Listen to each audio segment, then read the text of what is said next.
Bismillahirrahmanirrahim. Assalamualaikum warahmatullahi wabarakatuh. Alhamdulillahi wa kafa, wassalatu wassalamu ala rasulillahil mustafa wa ala alihi wa sahbihi wa man ihtada. Asyhadu an la ilaha illallah wahdahu la syarikalah wa asyhadu anna muhammadan abduhu wa rasuluh la nabiyya wa la rasula ba'dah, amma ba'd. Rabbi shrah li sadri wa yassir li amri wahlul 'uqdatam min lisani yafqahu qawli. Sahabat Arsaka yang dimuliakan Allah Subhanahu wa taala, puji syukur marilah kita panjatkan kehadirat Allah Subhanahu wa taala yang mana kita masih diberikan nikmat yang begitu besar, nikmat yang begitu banyak, nikmat dinul Islam. Salawat serta salam marilah kita aturkan kepada junjungan kita Nabiullah Muhammad sallallahu alaihi wasallam beserta para keluarganya, para sahabatnya, para tabi'in, para tabi'ut tabi'in, serta orang-orang yang sikoh di jalannya hingga yaumul qiyamah kelak. Sahabat Arsaka yang dimuliakan Allah Subhanahu wa taala, pada suatu ketika baginda Nabiullah Muhammad sallallahu alaihi wasallam bertanya kepada para sahabatnya. Beliau bersabda, apakah kalian tahu sesuatu apa yang paling banyak menyebabkan manusia masuk ke dalam surga? Lalu para sahabat pun terdiam. Lalu beliau bersabda, taqwallah wa husnul khuluq. Takwa kepada Allah dan akhlak yang baik. Yang pertama adalah takwa kepada Allah. Takwa di sini berarti menjalankan seluruh perintah-perintahnya dan menjauhi seluruh larangan-larangan Allah Subhanahu wa taala. Ini yang menjadikan paling banyak manusia masuk ke dalam surga. Yang kedua adalah husnul khuluq, akhlak yang baik. Akhlak kepada sesama harus kita menjadikan akhlak itu yang baik, bukan malah yang akhlak yang sebaliknya. Bertetangga dengan akhlak yang baik, bergaul dengan sesama dengan akhlak yang baik, dengan siapapun dengan akhlak yang baik. Bahkan sampai kepada orang tua yang mana orang tua itu berbeda agama dengan kita, kita harus menjadikan akhlak menjadi nomor satu, yaitu akhlak yang baik. Lalu beliau bertanya lagi kepada para sahabat-sahabatnya, tahukah kalian apa yang paling banyak menyebabkan manusia masuk ke dalam neraka? Sesuatu yang paling banyak menyebabkan masuk ke dalam neraka. Lalu para sahabat pun terdiam. Lalu beliau bersabda, al-fammu wal farj.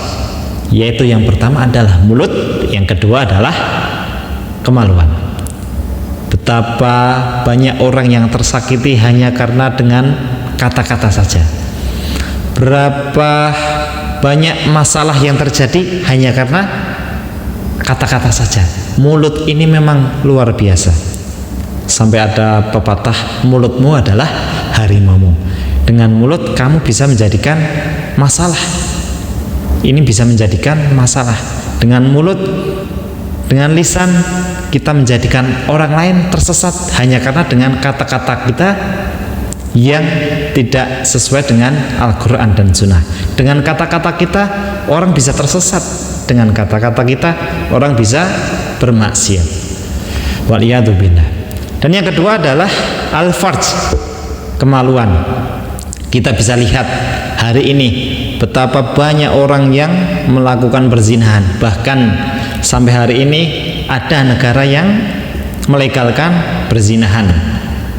Tidak usah jauh-jauh, di Indonesia saja mungkin ada yang melegalkan, walaupun dengan diam-diam saja. Sahabat Arsaka yang dimuliakan Allah Subhanahu wa taala, sahabat Ibnu Mas'ud pernah berkata, ma min syai'in ahaqqu bisijni minal lisan. Tidak ada sesuatu yang pantas di dalam tubuh kita, yang tidak ada sesuatu yang pantas untuk dipenjara kecuali hanyalah lisan saja. Karena lisan ini, dengan lisan orang sangat bisa sekali untuk terjerumus kepada api neraka. Sebagaimana hadis yang kita sebutkan tadi. Ibnu Mas'ud mengatakan lisan ini perlu dipenjara, yang lain tidak.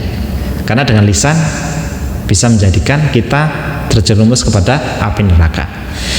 Imam Syafi'i rahimallahu taala pernah berkata, "Idza aradal kalam fa alaihi ay yatafakkara qabla kalamihi." Apabila di antara kalian ingin berbicara, maka hendaknya ia berpikir dahulu sebelum dikatakan. Berpikir sebelum berbicara. Fa in dhaharatil maslahah takallam. Apabila dengan perkataan itu menunjukkan kebaikan, memberikan manfaat, maka bicaralah. Apabila kamu berbicara ada manfaatnya, ada maslahahnya, maka bicaralah. Fa in syak lam yatakallam hatta tadhhar. Apabila engkau ragu dengan apa yang engkau katakan, maka tidak usah berbicara sampai jelas apa yang engkau katakan itu adalah sesuatu hal yang benar. Jadi terkadang kita asal ceplos-ceplos saja, akan tetapi tidak memikirkan apa akibatnya, apa perasaan yang dialami oleh lawan bicara kita. Terkadang kita cepat-ceplos begitu seperti itu, ternyata yang menerima tidak bisa diterima dengan hati, dengan kata lain tersakiti, begitu. Dalam hadis lain dikatakan, "Man kana yu'minu billahi wal yaumil akhir falyakul khairan aw liyasmut." Barang siapa yang beriman kepada Allah dan hari akhir, maka falyakul khairan aw liyasmut, maka berkatalah yang baik atau diam.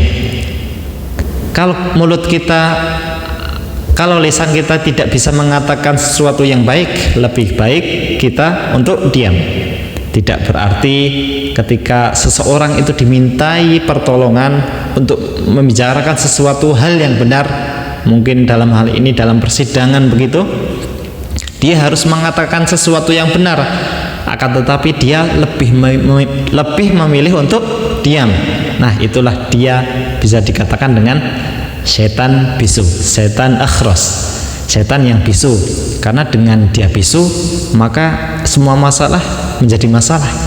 Sesuatu yang seharusnya dengan dia bicara menjadi gamblang masalahnya, bisa menjadi manfaat bagi orang lain, ternyata dia tidak mau mengatakan. Maka dia bisa disebut dengan setan akhros, setan yang bisu. Sahabat Arsaka yang dimuliakan Allah Subhanahu wa taala, semoga dengan lisan kita, dengan Allah menjadikan lisan ini terpasang di dalam mulut kita, Allah menuntun lisan kita untuk berkata kepada hal-hal yang baik dan tidak menjadikan lisan kita berbicara kepada hal-hal yang buruk. Dengan lisan Allah bisa menuntun kita kepada hal-hal yang baik, contoh dengan contoh tilawatul Quran, kemudian zikrullah, dan menasihati kepada sesama. Semoga kita terhindar dari lisan kita, yang mana lisan kita yang menunjukkan kepada hal-hal yang tidak baik. Aqulu qouli hadza wa astaghfirullahal adzim. Wassalamualaikum warahmatullahi wabarakatuh.